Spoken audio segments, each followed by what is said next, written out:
पेश है नई और अत्याधुनिक सभी स्कैम को धोने वाली बीजेपी वॉशिंग मशीन। क्या आप पर भी ईडी सीबीआई कार्रवाई कर रही है?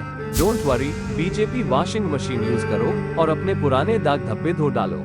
बहुत सारे ऐसे लोग थे जिनके ऊपर आईटी, ईडी, सीबीआई की रेड चल रही थी, क्वेश्चनिंग चल रही थी, केसेस चल रहे थे, अरेस्ट भी हो रहे थे।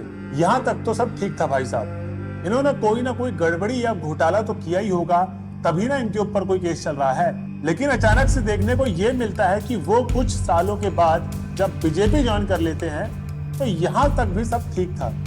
लेकिन दोस्तों, मसला तो ये है कि बीजेपी ज्वाइन करने के बाद जिनको बीजेपी पार्टी बोला करती थी कि ये देश के सबसे भ्रष्ट आदमी है, जिन्होंने जनता का पैसा खाया है। अगर मैं एनसीपी की बात करूं तो एनसीपी पर भी करीब 70,000 करोड़ रुपए के घोटालों का आरोप है। कोऑपरेटिव बैंक घोटाला, महाराष्ट्र सिंचाई घोटाला, अवैध खनन घोटाला, इनकी लिस्ट भी बहुत लंबी है। तो जब वो बीजेपी में आ जाते हैं तो उनके ऊपर आईटी, ईडी, सीबीआई की जांच एकदम से खत्म कैसे हो जाती है। और ये सब जब देखते हैं तो ऐसा प्रतीत होता है कि उनके बीजेपी ज्वाइन करने से उनके सारे दाग धब्बे धुल सा गया हो। जी हाँ, दाग और धब्बे। अब बहुत सारे लोग बोलेंगे, भाई बोलना क्या चाह रहे हो, थोड़ा डिटेल में समझाओ। अच्छा ठीक है, मैं आपको थोड़ा आंकड़े देता हूँ। अजीत पवार बीजेपी में जाने से पहले बहुत भ्रष्ट नेता थे, आज डिप्टी सीएम है।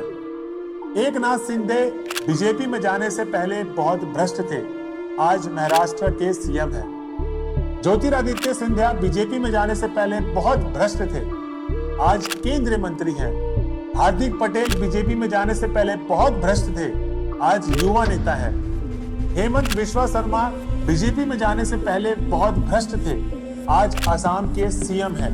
दोस्तों, ये तो ऐसे नाम हैं जो नेशनल न्यूज में आ गए। अभी तो इतने सारे लोगों की लिस्ट है कि मुझे बताते बताते शाम हो जाएगी, लेकिन भ्रष्ट नेताओं की लिस्ट नहीं खत्म होगी। आपने ये चीज तो नोट की होगी कि ये जितने भी नेता भ्रष्ट थे, ये सब बीजेपी में जाने के बाद एकदम से साफ सुथरे कैसे हो जाते हैं।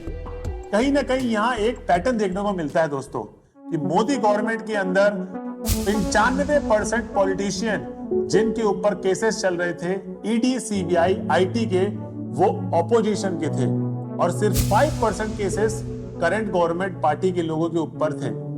और वहीं जब कांग्रेस की सरकार थी, मतलब 2014 से पहले, तब ऑपोजिशन के ऊपर 65% लोगों के ऊपर केस था। तो दोस्तों, ये पैटर्न साफ देखने को मिलता है कि जो भी पार्टी सत्ता में रहती है वो कहीं ना कहीं अपने पॉलिटिशियन को फेवर करती है।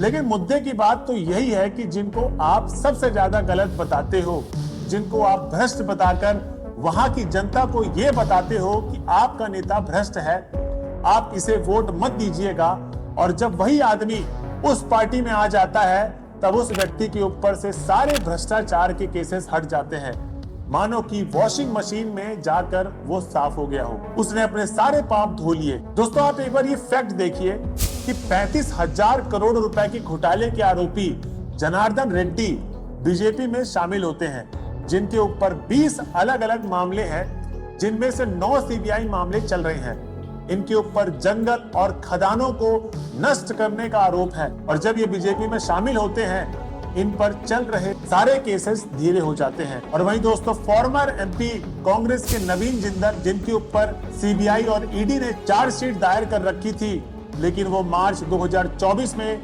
लोकसभा चुनाव से पहले बीजेपी को ज्वाइन कर लेते हैं, और उसके बाद वही व्यक्ति जिस पर ईडी और सीबीआई की चार्जशीट है, जिस पर केसेस चल रहे हैं भ्रष्टाचार के खिलाफ, उसको लोकसभा की टिकट मिल जाती है। और ईडी सीबीआई के केसेस जो चल रहे थे, इनके ऊपर से वो केसेस की जो स्पीड होती है वो धीरे हो जाती है।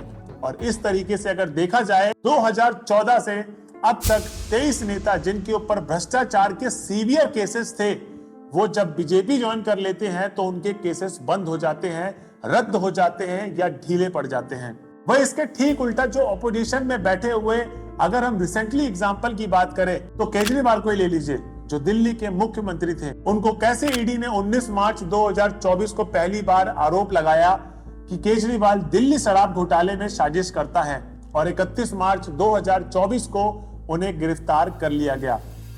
उधर आसाम के मुख्यमंत्री हेमंत बिस्वा शर्मा, जिनके ऊपर 2014 में शारदा चिट फंड भ्रष्टाचार के केसेस में पूछताछ की गई थी और उसके बाद जब उन्होंने 2015 में बीजेपी ज्वाइन कर ली, उनके ऊपर कोई एक्शन नहीं लिया गया और वो सीएम बने हुए हैं।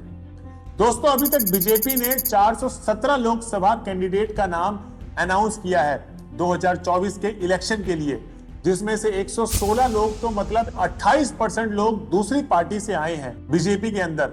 इन 116 लोगों में से 37 लोग कांग्रेस के हैं। तो जैसे प्रधानमंत्री मोदी ने कांग्रेस मुक्त भारत का नारा दिया था, कांग्रेस मुक्त भारत, लेकिन एक्चुअल में वो कांग्रेस युक्त बीजेपी बना रहे हैं क्या? वहीं दोस्तों, एक तरफ बीजेपी पार्टी लोगों को बोलती है कि कांग्रेस मुक्त भारत करना है, वहीं उन्हीं की पार्टी के नेता फाइनेंस मिनिस्टर निर्मला सीतारमण से जब पूछा गया कि आपकी पार्टी में इतने करप्ट लोगों को क्यों घुसने दिया जा रहा है, तो उनका बोलना है कि हमारी पार्टी में सबका स्वागत है। Party is open. We welcome everybody. Everybody.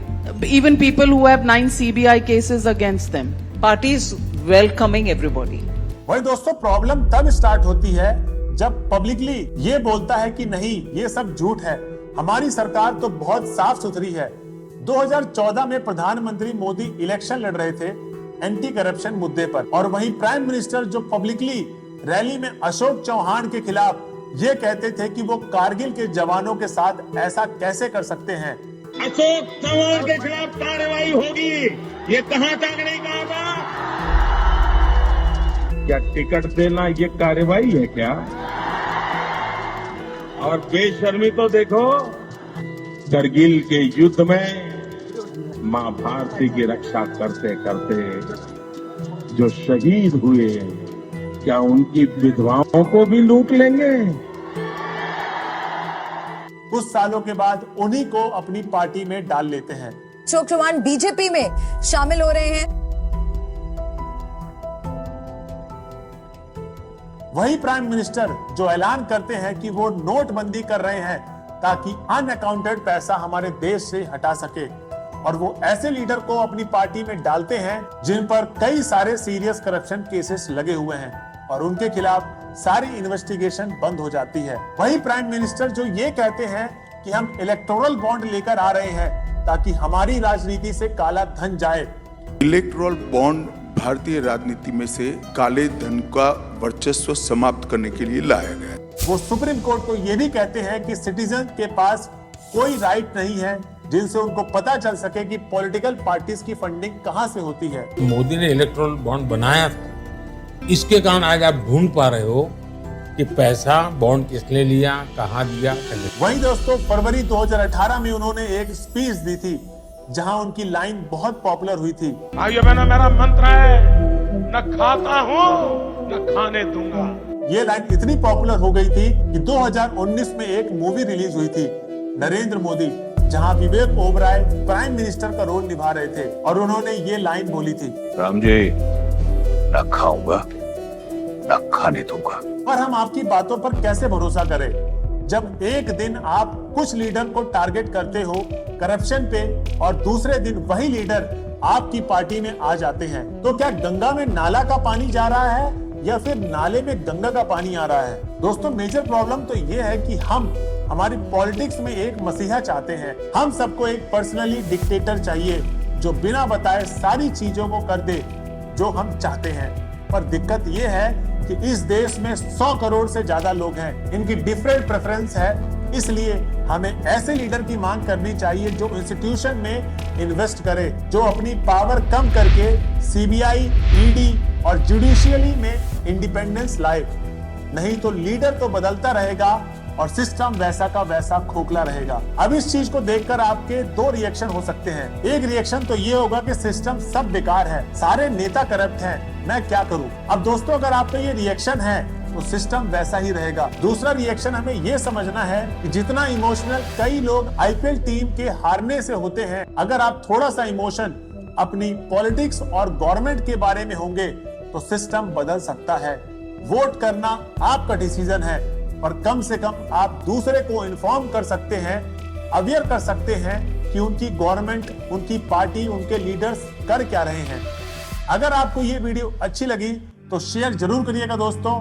I hope आज की वीडियो आपको पसंद आई होगी। ऐसी ही वीडियो आपको हमारे चैनल पे मिलती रहेगी और अगर किसी ने अभी तक हमारे चैनल को सब्सक्राइब नहीं किया है तो सब्सक्राइब की बटन दबा ले और बेल नोटिफिकेशन को ऑन कर ले, जिससे सौरभ की पाठशाला में आती हुई अपकमिंग वीडियोस आपको मिलती रहेगी। तो मिलते हैं दोस्तों अगली वीडियो में, जब तक के लिए जय हिंद।